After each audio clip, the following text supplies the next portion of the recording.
What is the radioactive half-life and how is it used to determine numeric age? Radioactive half-life হলো সময়ের একটি পরিমাপ। Radioactive half-life is a measure of time. এটি বোঝায় কোনো তেজস্ক্রিয় পদার্থের অর্ধেক পরিমাণ ক্ষয় হতে যত সময় লাগে।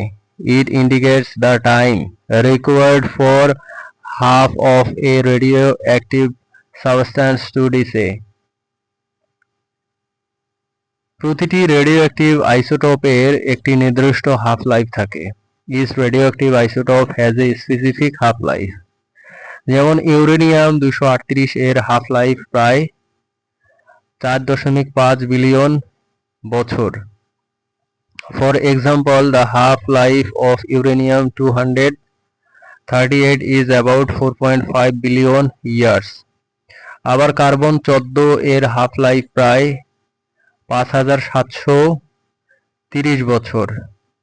Likewise, the half life of carbon 14 is about 5730 years. এই প্রক্রিয়ায় অস্থিতিশীল নিউক্লিয়াস ধীরে ধীরে স্থিতিশীল নিউক্লিয়াসে রূপান্তরিত হয়। In this process, unstable nuclei gradually transform into stable nuclei. Radioactive ক্ষয় একটি প্রাকৃতিক ও নিরবচ্ছিন্ন প্রক্রিয়া। Radioactive decay is a natural and continuous process.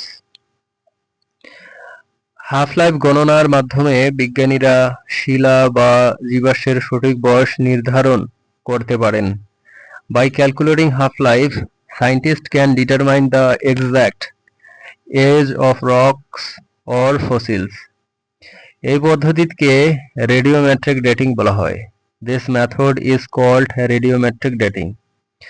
Radiometric dating আপেক্ষিক নয়, বরং সুনির্দিষ্ট সংখ্যাগত বয়স দেয়। Radiometric dating gives not just relative but exact numerical age. উদাহরণস্বরূপ কোনো আগ্নেয় শিলায় ইউরেনিয়াম ও সিসার অনুপাত মেপে তার বয়স নির্ধারণ করা যায়।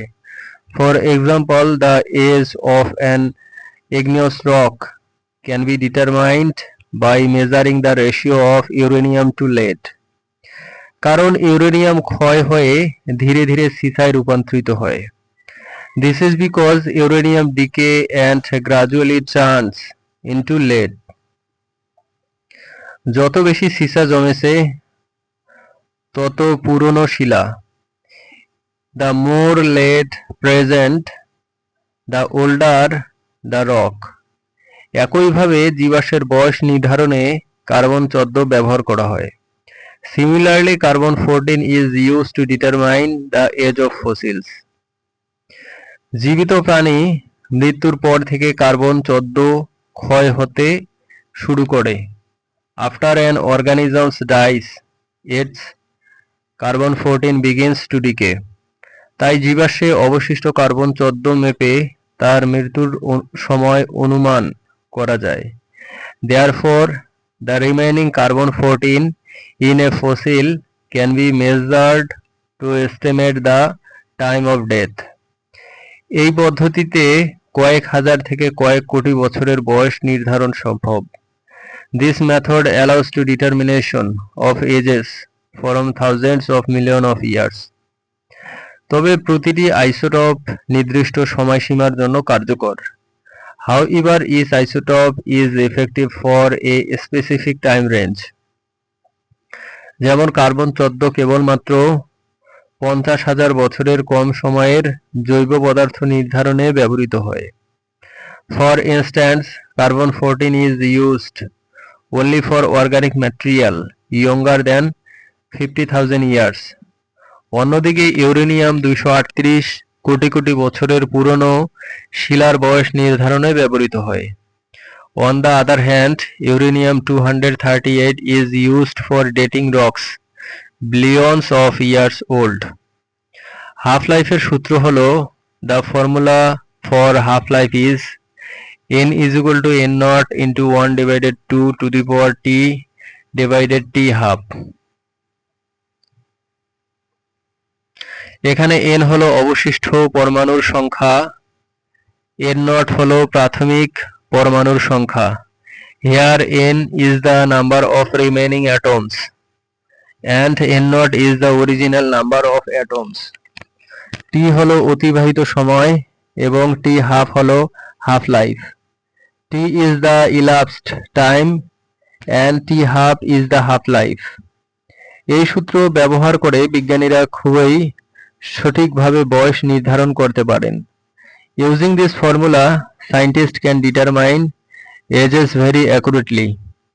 রেডিওঅ্যাক্টিভ হাফ লাইফ ভূতত্ত্বে সময় নির্ধারণে একটি বৈজ্ঞানিক ঘড়ির মতো কাজ করে।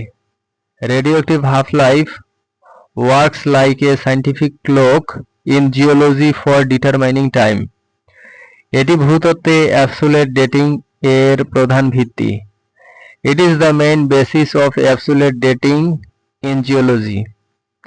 হাফ লাইফ ছাড়া পৃথিবীর সুনির্দিষ্ট বয়স জানা সম্ভব হতো না। Without half life the exact age of the earth could not be known. বিজ্ঞানীরা বিশ্বাস করেন এই পদ্ধতির মাধ্যমে পৃথিবীর বয়স প্রায় 4.6 বিলিয়ন বছর বলে নির্ধারণ করা হয়েছে। Scientists believe that using this method, the Earth age has been determined to be about 4.6 billion years. সারসংক্ষেপে বলা যায়, রেডিওঅ্যাক্টিভ হাফ লাইফ হলো পৃথিবীর অতীত নির্ধারণের সবচেয়ে নির্ভুল বৈজ্ঞানিক হাতিয়ার। In summary, radioactive half-life is the most precise scientific tool for determining Earth's past.